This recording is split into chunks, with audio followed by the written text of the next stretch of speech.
Hello, hello, and welcome to Shifting Religious Concepts. We are SRC.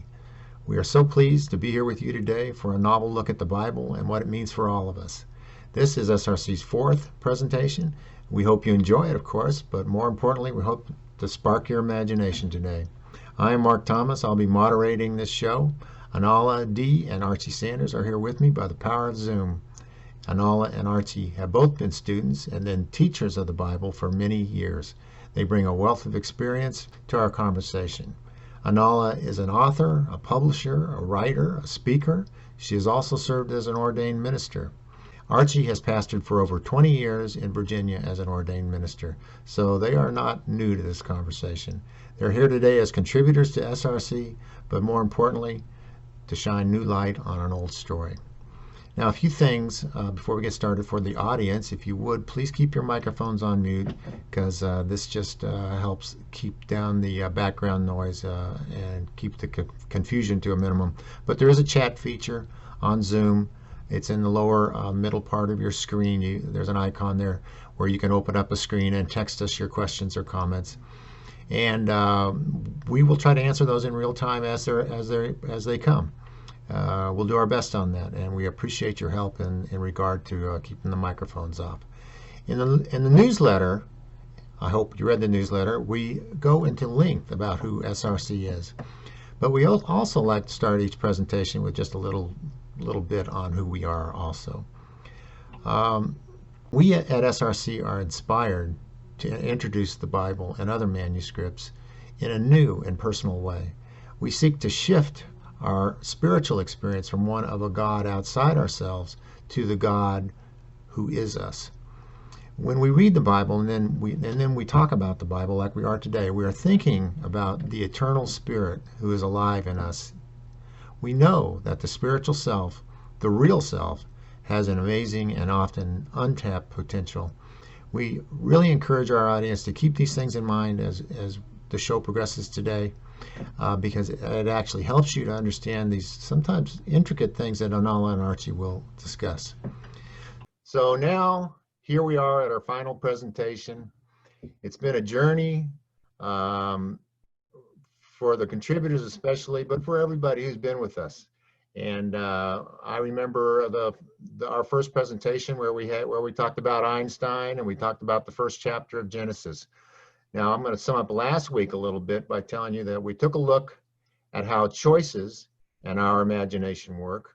We talked about how to be deliberate and have conscious intent when making choices. That is, don't be a spectator in your own life. We then got into Bible verses talking about Amos 3:3, where heart and mind need to be one. And then from Genesis 6:5, we know that how we use our imagination reflects like a mirror on our spirit, on who we are spiritually. In Philippians 4:8, we talked about those virtuous things that our God intended for us. All these verses reinforced how we must intentionally and with purpose use our imagination. That when we do this, we then have license, and if you have a license, that means you have power in your own life. So now I'm going to turn it over to Anala. She's going to recap for us the four main topics that we always do. Anala, please. All right. Thank you so much, Thomas. I'm going to share my screen right now and go through these takeaways. As you know, we've already talked about what your imagination is and how to apply it in your everyday life. We've talked about how God intended human beings to use their imagination, and we've also talked about how human beings have used their imagination to create what they see in their world. But today, in our final broadcast, we're going to be talking about how to recreate your world using your imagination. So those are the takeaways, and I know you're going to enjoy this show today. All right, thank you, Anala. So now let's open up the show and continue our discussion on imagination in the Bible. So Archie, how you doing? I'm well. How about yourself? I'm coming along. Yeah, good. So let's bring this home today. Let's start at the beginning. I got a question for you. If Okay. I want to use my imagination to change or recreate something in my world, what do I need to do first? Is that to me? Yeah, I see you, Archie. Oh, Lord, have mercy. Let Wake me up. wake up here. Let me wake up. Yeah, yeah. Well, again, good morning, everyone that is tuned in. Oh, that's awesome because first of all, you have to realize who God is, and everybody agrees that God exists, but they don't agree about who He is. See, so you must first of all, if you're going to recreate something, uh, you got to know what you're recreating from, know who you're serving, uh, and as we stated before, that God is in us, He is us, He has been us all the time. So you got to understand that you can't put it on my shoulder saying, "Well, Archie is the reason that I can't get started with what it is that I like to start over." You got to realize that Mark, that within him was given, we have been given the ability to stop or start over whenever we feel that we need to. Right. So that's sort of like take responsibility for your own what's going on in your own head, your own Yeah, life. yeah. Anala? Thank you. And first, I didn't say good morning this morning, but I'd like to say good morning to all you guys. I am so happy to be here. Good to see my daughters and my brother and everybody here on this show today. So, thinking about how you recreate your world using your imagination. One of the things that I did is I looked around at my world and I looked at all the things that was in my world. And quite frankly, I couldn't believe that I had created this stuff. When I started researching and I was reading documents and books that told me that it was my own mind and my own heart that was creating the things that I seen, then I couldn't believe it. So first thing I did is I looked around and said, you know what? I don't choose that. I don't choose this. I don't choose that. So what I did was stop focusing on those things that I no longer wanted to see in my world. And I started having deliberate thoughts about what I wanted to see in my world. I started to focus on what I want to see in my world. See, we realized that from all of the other talks that we've had on this broadcast that everything that we could want has already been conceived by our creator. It's already conceived. We don't have to spend time trying to build that thing, trying to fight to get that thing, trying to work to get that thing because it's already been conceived. All we must do is put it in our mind and our hearts, that thing that we desire, and then allow it to come forward through us.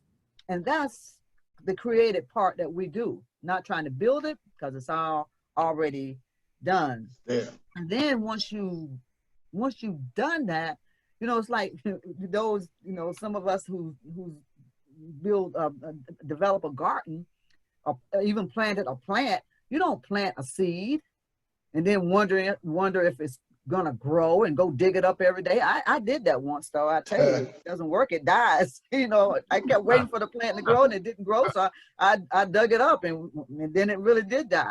So you don't plant something in your heart, your mind, and then go keep digging it up, because now that's showing anxiousness. And anytime you're anxious, that's telling your heart, your mind, that you really don't believe that you have it. So you don't want to be anxious about that thing either. Just know, just like Archie was saying about being aware of who you are.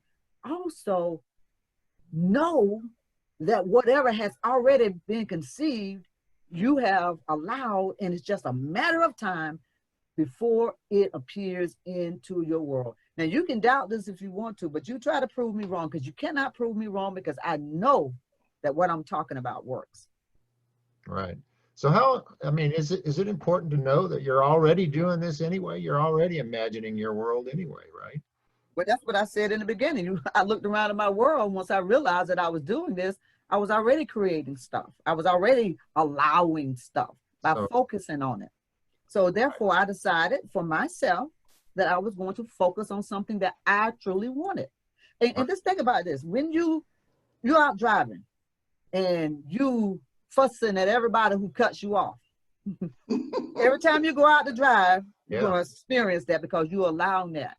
You know, if you looking at your bank account and saying, I don't have enough money to do this, you are allowing what the universe is hearing, saying lack, lack, lack. You are allowing that. So you close your eyes to that and focus on what you want. If it's finances that you need in your bank account, focus on the fact that you have finances in your bank account. And I'm telling you, the universe, the God within us will move everything and make sure that that thing manifests in your world. Why? Because it has already been conceived. It's your choice on what you want to focus on and have manifest in your world. All right. Archie, you got it? You want to follow up on that? Well, it's almost like the little baby, the idea of the birth of a child or baby. The baby is there, you know, and I noticed some women, and you know, my wife, I used to watch her when she was pregnant. She, you know, there are a lot of times women would talk to their babies. You don't, and if somebody walk up on them, some folks may think that, well, maybe something's wrong with them. That mentally, mentally they're speaking to the child, comforting the child, making the child feel comfortable within them. And you can't see it, but see, that's the thing about it. See what Anala is saying? See, you don't realize. Look at some of the stories in the Bible. This, I always go back to Jacob and Esau. You don't realize that the things that are around you, you had something to do with it, but you will say you didn't. And just like Anala said last week, I think that, you know, we were talking about her getting exonerated, and we didn't realize to be exonerated, you must first of all been locked up. Mm. Been in trouble, you know. So yes, you gotta, even though like sickness now, and I guess by now everybody know that I tested positive for the virus. That's their test. I don't see, look, just like I seen Anala standing outside with a red suit on, not incarcerated. That's what I focus on. So a lot of folks, a lot of my family probably said, well, we don't hear from Uncle Archie. We don't hear from him. He's not. No, but she heard from me. Anala, I presented her to me every day, and we talked. And I talked about her. I didn't talk about her being incarcerated. I talked about her being out and free. And that's what I kept on my mind. So sometime, I hope I'm not jumping ahead. Sometime in order to have the things that you want manifest in your life, you have to keep a good meditation and focus on them. So you can't let other people in with their stuff. I'm not saying that people got a lot of junk, but me, myself, where I am in my spiritual life, I have not, I've learned to not allow people to come in and cut off what I believe. So I believe my sister was free. So if people came in, oh, when she gonna get out? I don't know when. No, baby. My prayers, silent prayers are powerful. And I hold on to it and I don't let nobody cut it off. So, okay. Yeah. So Archie, now you mentioned a little bit about, I think you said meditation, or you think about things anyway. Tell me about meditation, how this works, and about a virtuous, how we learned in Philippians about having having virtuous, imagination, or having, in other words, a good imagination, I guess you might say. What about that? You know something, Mark? I thought about something. Meditation. When you meditate, do you know you slow things down that are Mhm, happening? mhm, You understand? I hope everyone understands. When you meditate, uh, the Bible even said meditate on these things or focus on these things. You stop all the hectic stuff going on around you. You can almost slow time down because you sit there and you focus on what you know is right, what you know is true. You don't have to focus on me and what I did to you, because if that is your focus, that is what you will get. So Mm-hmm. it's important to meditate because it stops a lot of the stuff that's speeding around you and stuff going all over the place. And, you can't think.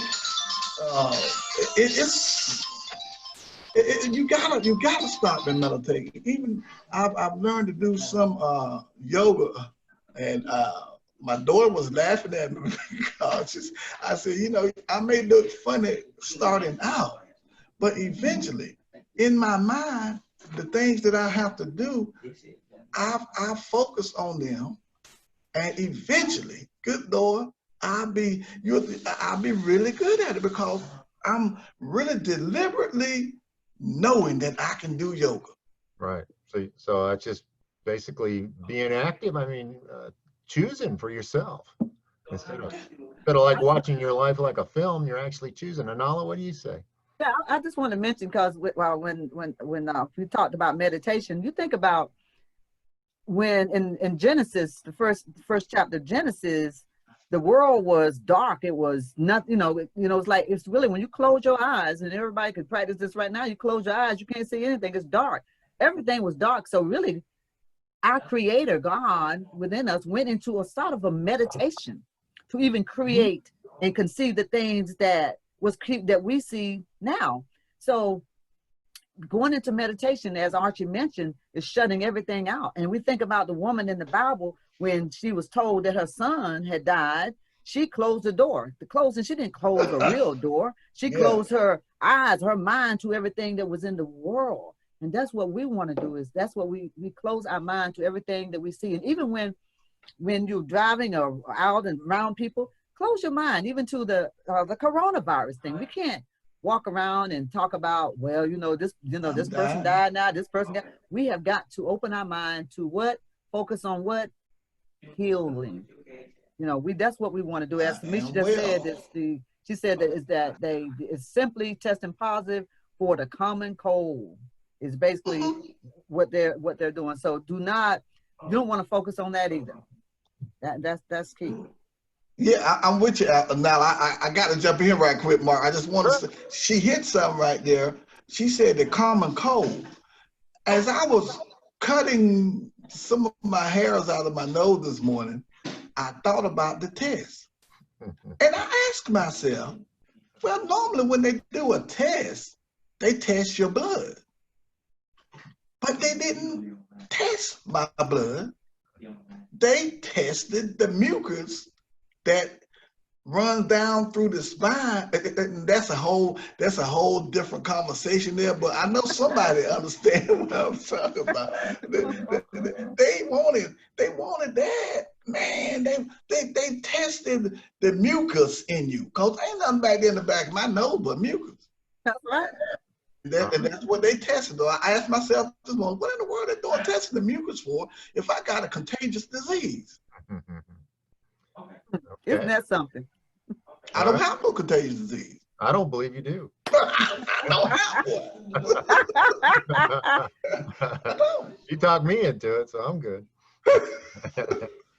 So let's get back a little more back to imagination though, and away from the mucus. Okay, so how do Yeah, don't focus on mucus. well, not too much anyway.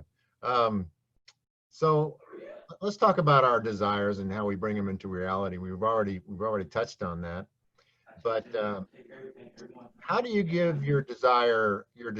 How do you bring them into? How do you give them purpose? How do you make it happen? Is that too vague? Can you answer that, Anala? I'll come ask again. Somebody has some background noise. I don't know where it's coming from, but because it's kind of taking me off track. So here, So uh, how do we bring our desires into reality?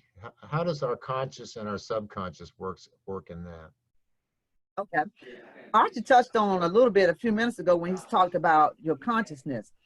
So we think about our consciousness. When I think about your conscious mind and your subconscious mind, I think about it being like a string that's divided in half, or like a female and a male.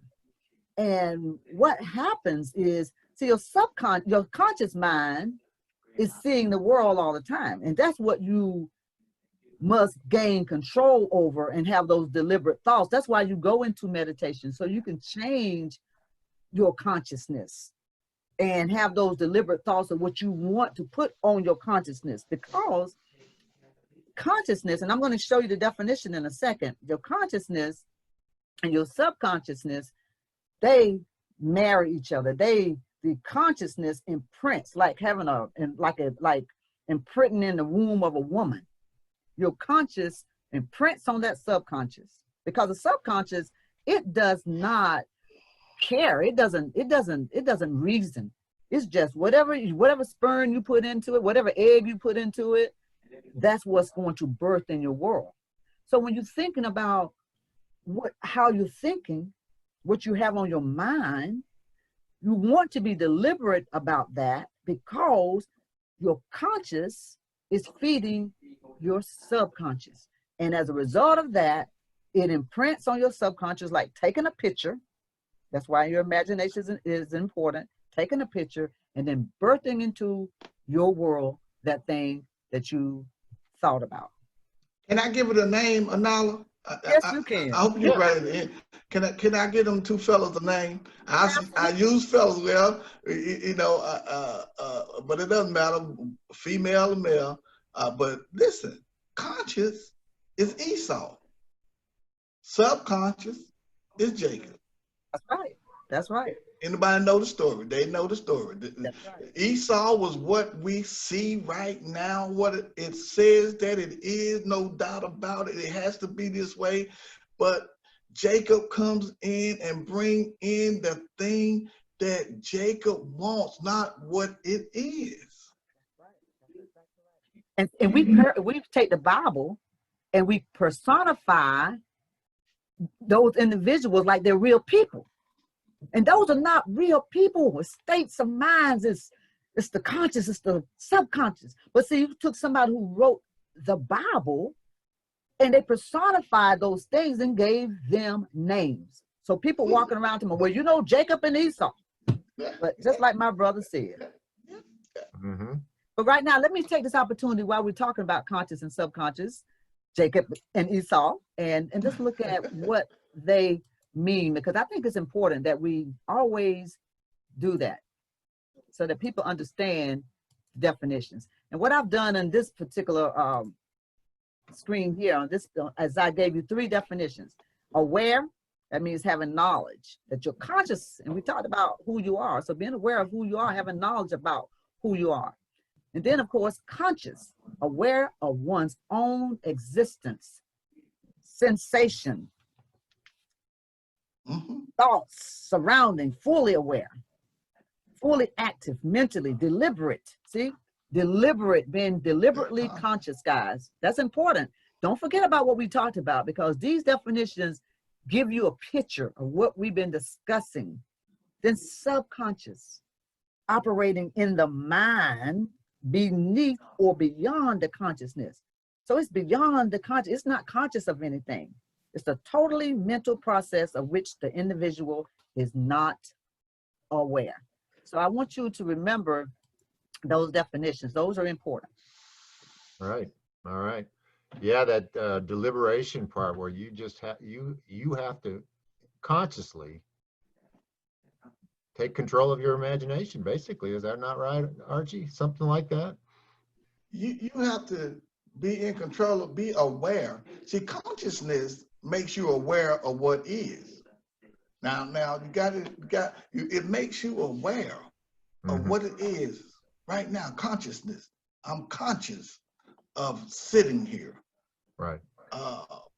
Within my subconscious, which sub means below. If you think about a submarine, a submarine starts with sub because it's going to go below. Below the conscious, I may be picturing myself going down the interstate to where I have to go, which eventually would take place. The subconscious brings in what we want to happen that you might not see right now. So you may be conscious of your surroundings right now, but you want those surroundings to change. How do you change your surroundings? See, then we go back and we meditate on what it is that we are conscious of what we don't want, but we don't focus on that. You Right. focus on what you want. Mm-hmm.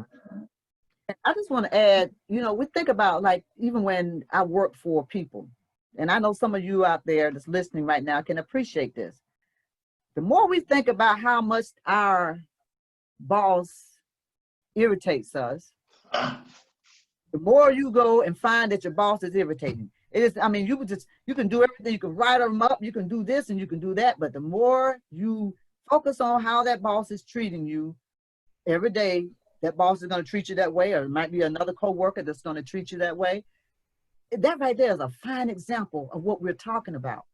But if you change your focus and get your focus off that person, and not to say that you're going to try to change them by thinking about them being different. You could do that, but it's easier to think about, oh man, I'm so happy that I have a wonderful director, and this, da, da, da.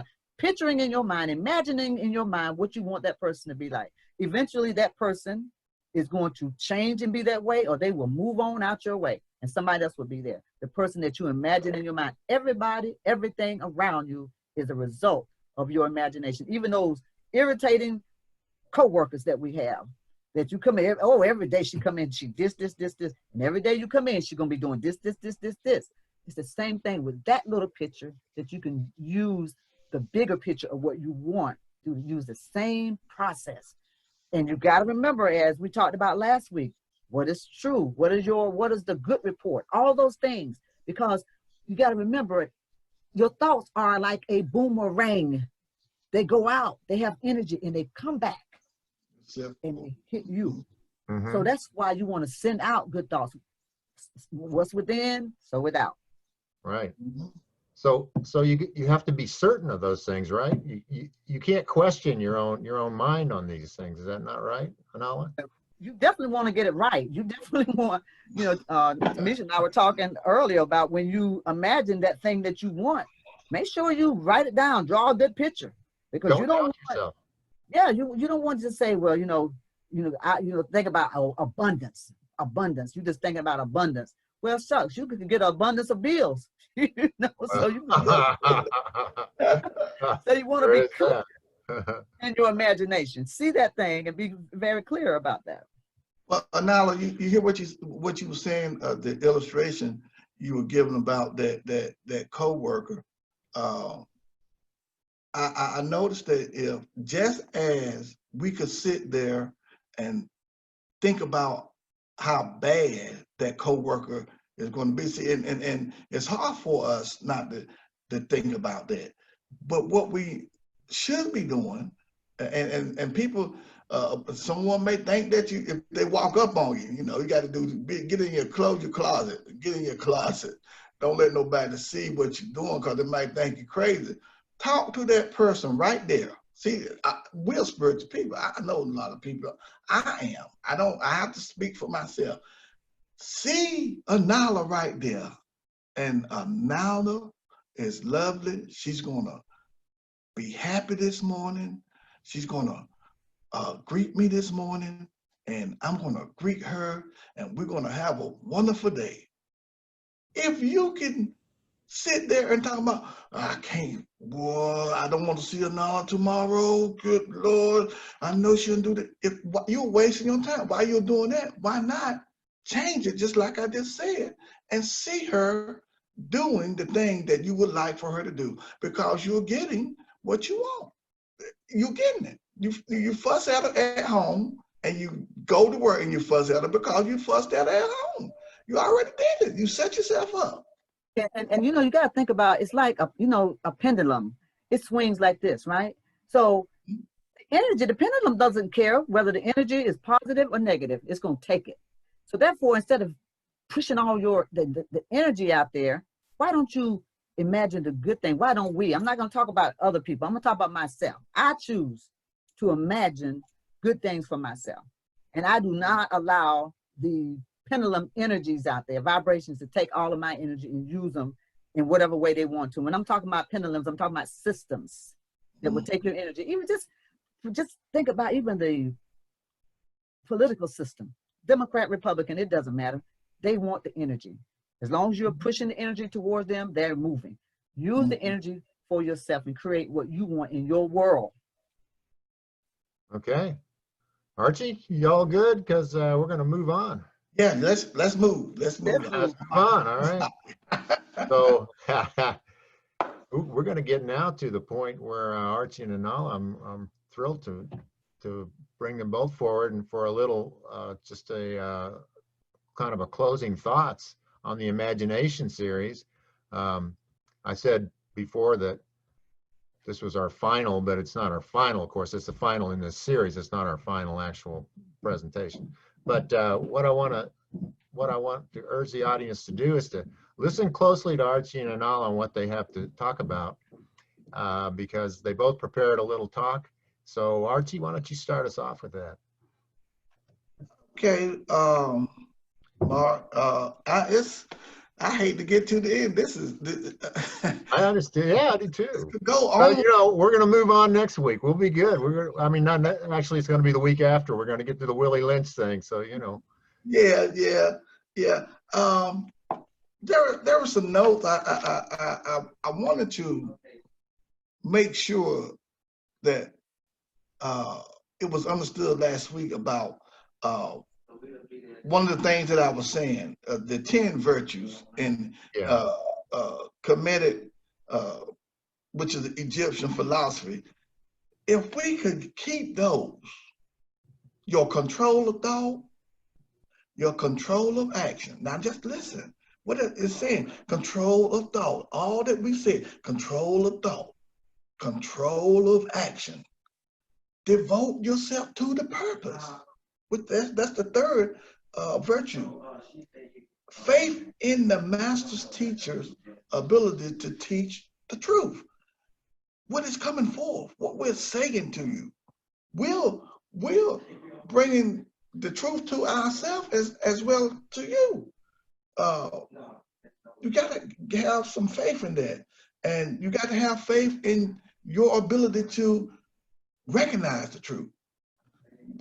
I didn't want to think that I was bringing things into my life. I want to put it on my wife. That's her reason. No, I didn't want to face the truth that was right before me. I didn't want to not have that crutch of, well, maybe God meant for it to be like that. Well, in all actuality, maybe God did mean to be for it to be like that, because you're the one that God is in, you're the one that are creating these things. Yes, he meant it to be that way because you did it to yourself. Faith in our ability to recognize the truth means a lot, because all that we're telling you, we research and take time to bring forth the truth to you. Research it yourself. I used to tell people all the time. I told myself first when I first started going to church, which I just can't sit there and listen to what is said to me and wait for next Sunday to come back and get a good word. I ought to have a good word when I get to church on Sunday. I ought to do some things myself and see. So it makes you face yourself. I'm facing me. I have to face me. I am the one that put me where I am right now. Yeah. I need to know that. And freedom from resentment, freedom from resentment under persecution, freedom from resentment from being wrong, ability to distinguish right from wrong, ability to distinguish the real from the unreal. Imagination, y'all. See, folks don't understand. Just imagine. Just imagine that. You heard somebody say it before. Just imagine that. Yeah, just imagine that. Imagine that it's just like me in high school. I did not imagine I didn't know where my future was going to lead me, but one thing I knew was going to be in my future was working on electronics, fixing radios.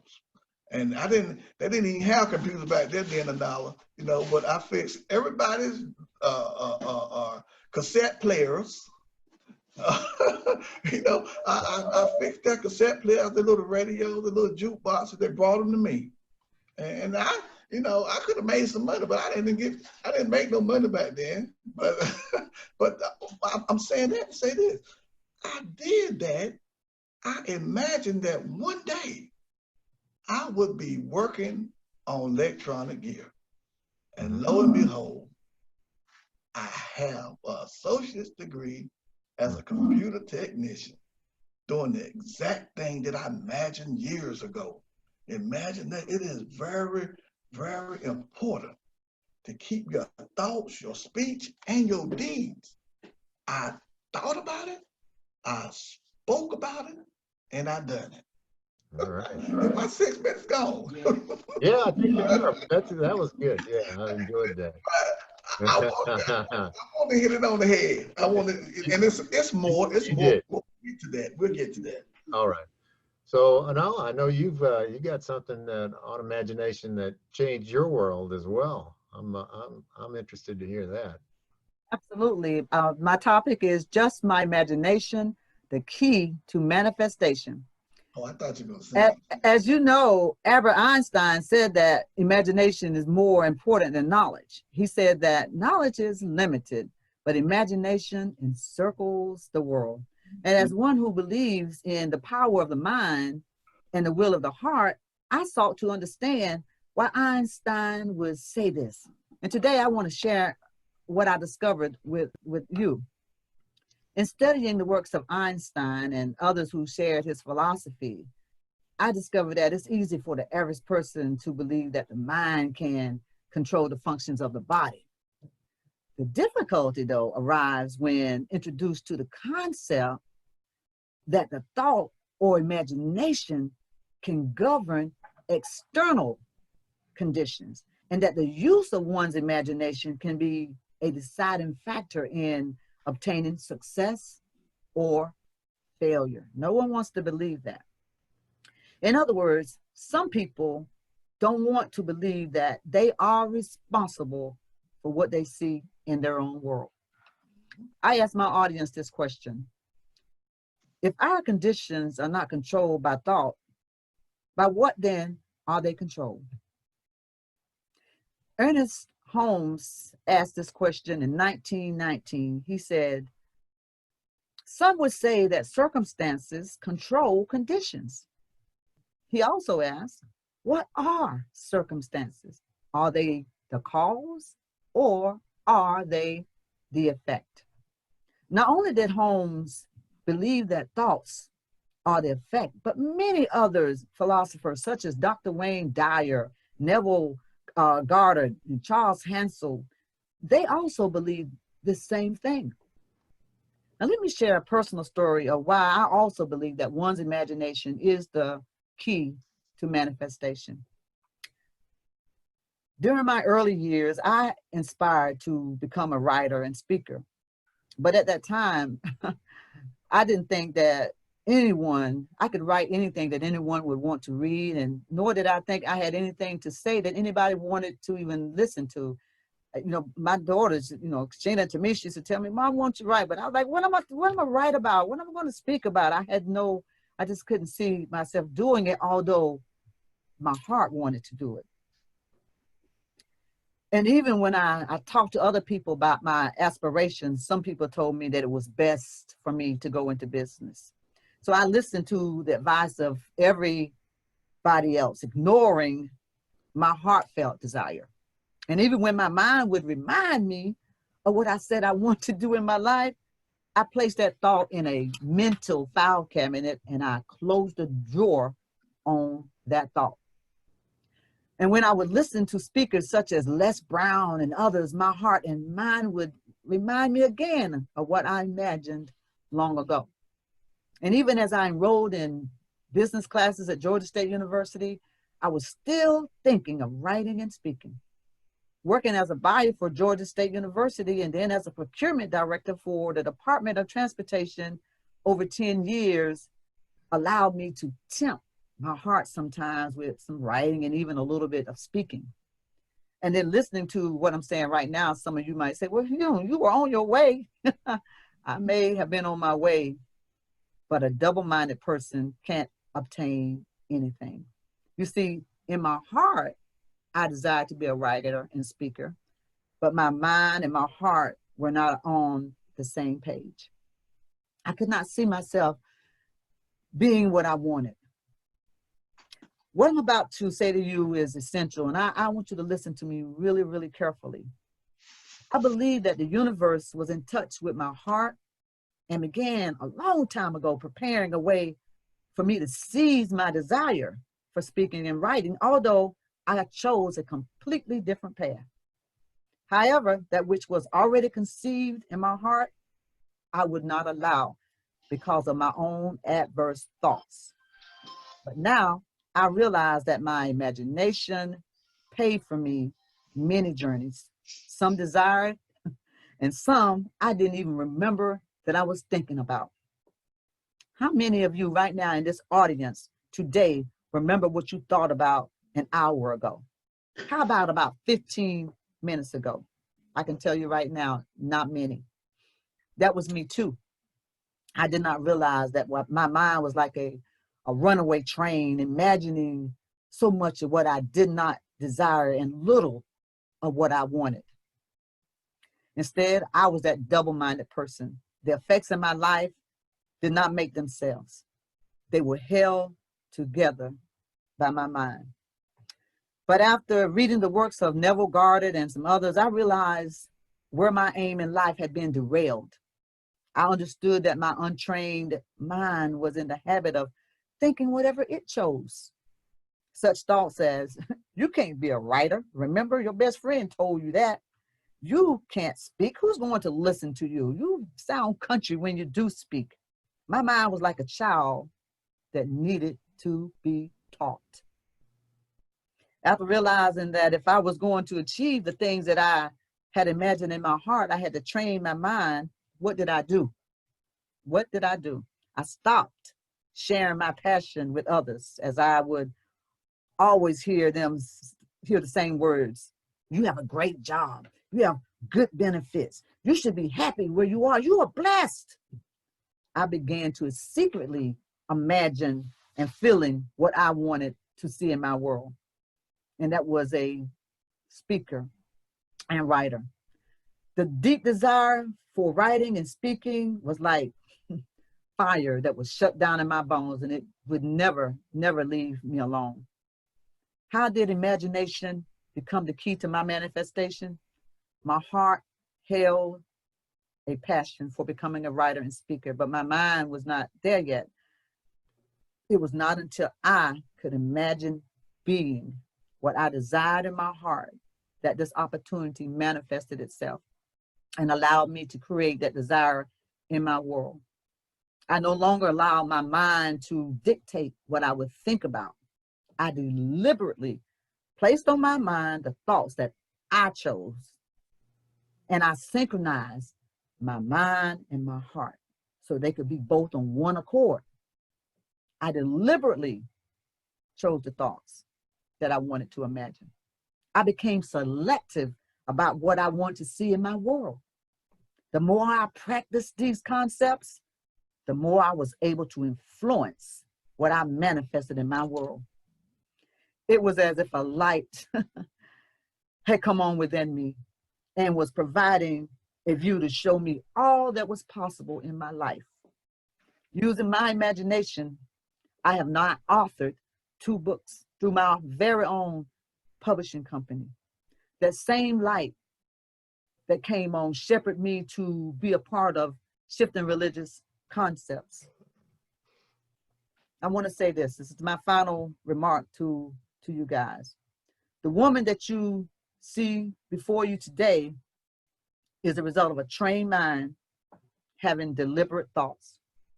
And this trained mind has a partner, and that partner is my heart. I want you to remember that imagination encircles the world and attracts those things to you that you place on your heart and realize in your mind. The sacred writings tell us, I will give you your heart's desire. I want you to remember that. Thank you. Well, thank you. That was beautiful and powerful message there. I Mhm. really appreciate that. Wonderful. Uh, Archie, you want to just say a little something more? I'm going to sign off because we're almost out of time, but I got a few minutes if you want to say something else. I want people to remember what was said. So that was a lot to take in, but Yep. try to remember what Anala said. Um, she's a prime example. And there are other examples of people who use their imagination and have gotten what they want. This is real. Just take time to believe. All right. Thank you. So all of us here with SRC, we want to thank our audience and for attending today's presentation. We really appreciate your patronage. I hope you enjoyed the show and encourage you to email us your questions or comments at shiftingreligiousconcepts@gmail.com. And one last thing, if you subscribe to SRC, you should have received the latest edition of our newsletter, Death of the Willie Lynch Story. So we're looking forward to bringing you that. It's going to be a whole new series we're going to start here in a couple of weeks. And it's a very provocative story, so please join us for that. Mark it on your calendar. You can subscribe to SRC by going to shiftingreligiousconcepts.com/registration. And of course, you can always watch our recordings on YouTube. And we'd appreciate a thumbs up there, and a registration would be nice too. We really appreciate those gestures on your part. So thanks again. That's the end of our presentation for today. We wish you peace, health, wisdom, and love.